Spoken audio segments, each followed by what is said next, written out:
Henry finds the answer. Henry went to Chamberstown and to General Electronics after stopping by the bank to tell Will of his plans.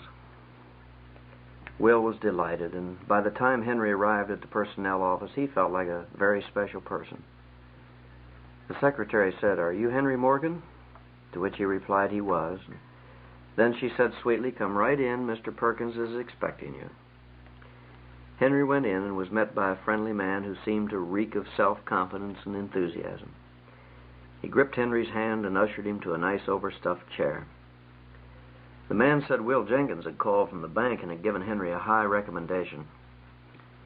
They chatted a while, and then he asked Henry what kind of work he was qualified to do.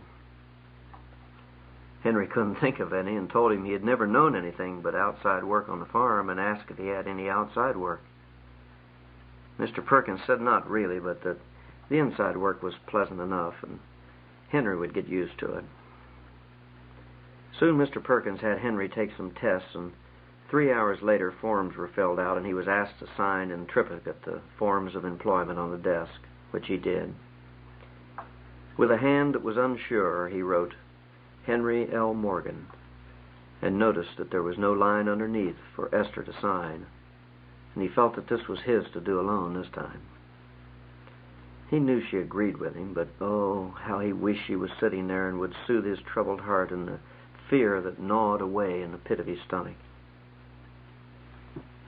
Mr. Perkins said there were some other matters to attend to and that he should come back next day for a physical, income tax forms, Social Security matters, health insurance, work clothes, safety shoes, and shots.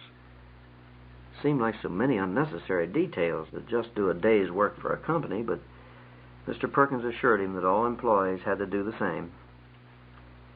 Henry came back the next day, and by noon he was ready to go to work with a shiny new identification badge with his picture and his own special number, 97577. After that, he learned everything in the plant would be geared to that number. He saw Mr. Perkins go through the plant that afternoon, and Henry spoke to him, but he must have been preoccupied because he acted like he couldn't remember Henry or didn't want to. The plant doctor called Henry in that afternoon and told him that he was afraid he had ulcers and was badly run down and needed vitamins. But these he could obtain at a reduced rate for employees. So armed with all he needed, he went home to tell Esther all about the strange world of industry to which he had been introduced. At least he wanted to tell her. But she was in Willoughby for the Canasta Club meeting and had left a TV dinner to thaw for him. The children were at Danner's for the evening, and the old house was empty, silent, except for the steady hum of the many time and labor-saving machines and devices that filled the house. Henry thought of them, and his heart sank as he remembered how clear it was that they had mastered him. The first day on the job was a disappointment to Henry. He had hoped he'd get a job more to his liking, but he didn't. They put him in a room with 100 other employees, all doing the same job. Henry's job was to stand at a drill press, take little black objects of bakelite from a conveyor belt in front of him, and drill a hole in each corner of them. Of course, he had to do it at such speed as to keep up with the speed of the belt moving endlessly before him. It bothered him at first, for it reminded him too much of his own life. The pressure of that endless belt carrying its constant responsibilities. The pressure upon him to keep up with it all and never getting anywhere really. For the more he drilled, the more undrilled objects came at him. For a while in the afternoon he panicked and he thought about fleeing to Whispering Pines and Shiloh to think about whether he really wanted this job or not. Terrible claustrophobia crept over him and sweat broke out in the palms of his hands. He signaled to the foreman explaining he didn't feel well. He asked if he could take a few minutes' rest. The foreman told Henry that he understood, and most new employees usually had some trouble adjusting.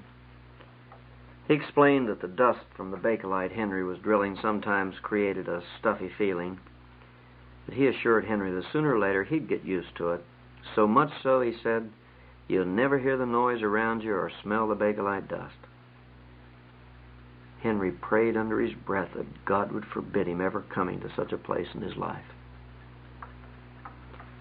Since Henry had made the break with the old life, he was sure that things would be different and that the constant involvements would not bother him now that he was on a schedule.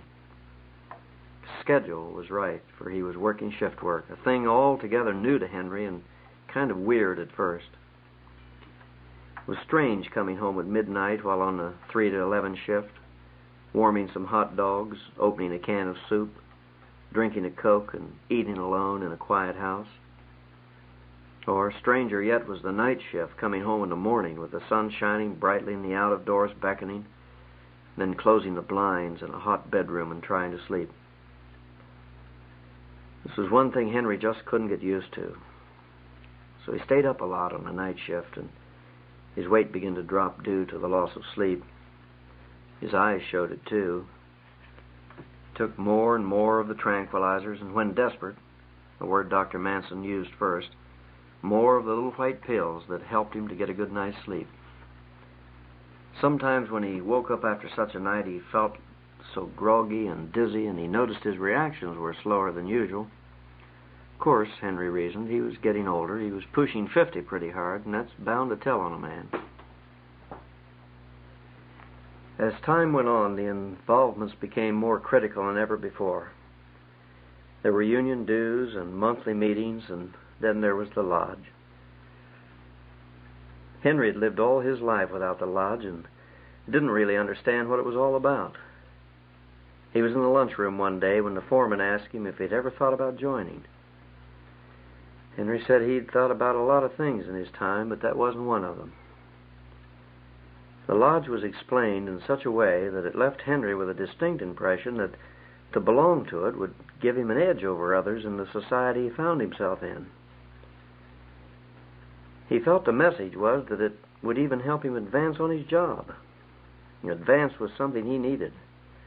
For the 6 months he intended to stay on the job had already stretched into 2 years, and the longer he worked, the harder it was to make any headway toward his heart's desire, to return to Whispering Pines and Shiloh's peace. Henry was forced to buy a second car, and about the time he got to where he could handle it, the family insisted on color TV. They reminded him that it was certainly no fun to sit home every evening while he worked shift work and not be able to see TV in color. Many of the time and labor-saving devices he had first purchased had to be replaced. It was constantly one thing after another. In desperation, he sold the tractor, consolidated all his obligations with a regular bank loan, and settled his mind to another 2 years at General Electronics before his long-dreamed-of return to Whispering Pines. So when the foreman told him about the lodge and the opportunity it afforded to get ahead, Henry decided to join. Join he did, and waded through all the childish and meaningless rituals that made him a full-fledged member of the order.